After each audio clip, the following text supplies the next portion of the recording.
കൊൽക്കത്തയിൽ 4 വയസ്സുകാരെ പീഡനത്തിനിരയായ സംഭവത്തിൽ കുട്ടിയുടെ മുത്തച്ഛൻ അറസ്റ്റിൽ. വെള്ളിയാഴ്ച പുലർച്ചെയാണ് ഉറങ്ങിക്കിടന്ന കുഞ്ഞിനെ പീഡിപ്പിച്ചത്. അജീഷ് ജയകുമാർ വിശദാംശങ്ങളുമായി ചേരുന്നു. അജീഷ്, ഉറ്റവനാണ് ആ ക്രൂരത ചെയ്തിരിക്കുന്നത്, എന്തൊക്കെയാണ് വിശദാംശങ്ങൾ?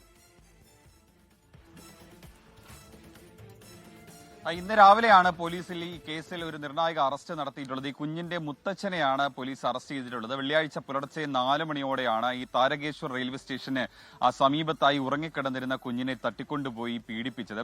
4 മണിയോടെ ഈ കുഞ്ഞിനെ കാണാതാവുകയായിരുന്നു. പിന്നീട് ഈ കുഞ്ഞിനെ കിടത്തിയിരുന്നത് ഒരു കൊതുക് വലയ്ക്കുള്ളിലായിരുന്നു കിടത്തിയിരുന്നത്. ആ കൊതുക് വല കീറിയാണ് ഈ നരാധവൻ ഈ കുഞ്ഞിനെ തട്ടിക്കൊണ്ടുപോയത്. അതിനുശേഷം പീഡിപ്പിച്ച് ഈ റെയിൽവേ സ്റ്റേഷന് പരിസരത്തുള്ള ഒരു ഓടയ്ക്ക് സമീപം ഉപേക്ഷിക്കുകയായിരുന്നു. രക്തത്തിൽ കുളിച്ചു കിടന്ന കുഞ്ഞിനെ പിറ്റേന്ന് ശനിയാഴ്ച രാവിലെ 11 മണിയോടെയാണ് കണ്ടെത്തിയത്. ഉടൻ തന്നെ അടുത്തുള്ള ആശുപത്രിയിൽ ഏൽപ്പിക്കുകയായിരുന്നു. ഈ ബന്ധുക്കളാണ് ഈ മുത്തശ്ശിയോടൊപ്പമായിരുന്നു ഈ കുട്ടി കിടന്നത്. മുത്തശ്ശിയാണ് ഈ പെൺകുട്ടി പീഡിപ്പിക്കപ്പെട്ടു എന്നൊരു സംശയം പ്രകടിപ്പിച്ചത്. പിന്നീട് പരിശോധനകളിലും മെഡിക്കൽ പരിശോധനകളും അത് തെളിയുകയായിരുന്നു. പിന്നീട് പോലീസ് കേസെടുത്ത് അന്വേഷിച്ചപ്പോഴാണ് ഈ മുത്തച്ഛന് ഇതിൽ പങ്കുണ്ടെന്നൊരു സംശയം ഉണ്ടായത്. തുടർന്ന് അറസ്റ്റ് ചെയ്യുകയും ചെയ്തത്. ഇന്ന് ഇയാളെ ചോദ്യം ചെയ്ത് വരികയാണ്. വൈകിട്ട് 4 മണിക്ക് ഇക്കാര്യത്തിൽ വിശദമായ ഒരു വാർത്താ സമ്മേളനം നടത്താമെന്നാണ് പോലീസ് അറിയിച്ചിട്ടുള്ളത്. കാര്യം ഇതിനോടകം തന്നെ ഈ വിഷയം BJP വലിയ രീതിയിൽ ഒരു പ്രചാരണം ആയുധമാക്കിയിട്ടുണ്ട്. പശ്ചിമ ബംഗാളിൽ തെരഞ്ഞെടുപ്പ് അടക്കം അടുത്തിരിക്കുന്ന ഒരു സമയമാണ്.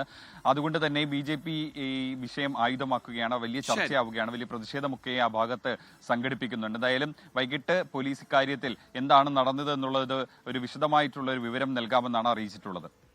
ലോകത്തെവിടെയായാലും ഏത് സമയത്തും 24 വാർത്തകളും ഓഗ്മെന്റഡ് റിയാലിറ്റി പാക്കേജുകളും എക്സ്പ്ലെയിനറുകളും വിശദമായി കാണാൻ ഞങ്ങളുടെ YouTube ചാനൽ നിങ്ങൾക്ക് സബ്സ്ക്രൈബ് ചെയ്യാം.